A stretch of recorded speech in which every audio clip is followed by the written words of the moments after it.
It's your birthday gift, என்ன வேணா எடுத்துக்க. சரி, இது எடுக்கிறியா? இது நல்லா இருக்கு, ஆனா இது இல்ல.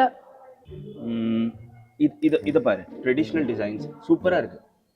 ஏய், பாரம்பரிய நகாஸ் ஒர்க் ரொம்ப அழகா இருக்கு. இது இல்ல. இதுவும் இல்லையா? அத பாரு. No no no, next. Next என்ன? ரெஸ்ட் தான். ரெஸ்ட் தவிர நீ என்ன செய்யற? நீங்க காட்டுங்க.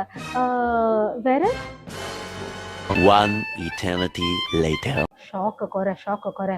இத பாரு மரகதம், இது பாரம்பரிய டிசைன்ஸ் சூப்பரா இருக்கு. வாவ். அப்போ இத பேக் பண்ணிடலாமா? பேக் இதுவும் இல்ல. நீங்க காட்டுங்க. வேற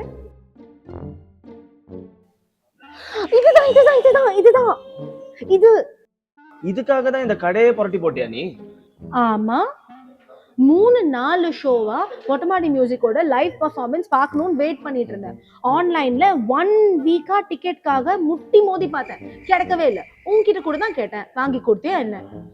எவனோ புண்ணியமா சொன்னான், ஏஎன்எஸ் திவ்யம் தான் டைட்டில் ஸ்பான்சர்னு. இங்க வந்து பார்த்தா டபுள் தமாக்கா, டிக்கெட்ஸும் கிடைச்சிடுச்சு, டிசைன்ஸ் எல்லாம் சூப்பரா இருக்கு. நீங்க எனக்கு இத அப்புறம் ரெண்டாவது காட்டுனீங்கல்ல அந்த டிசைனும் பேக் பண்ணிடுங்களேன். ஹாப்பி பர்த்டேன்னு சொன்னியே பேபி. Happy birthday.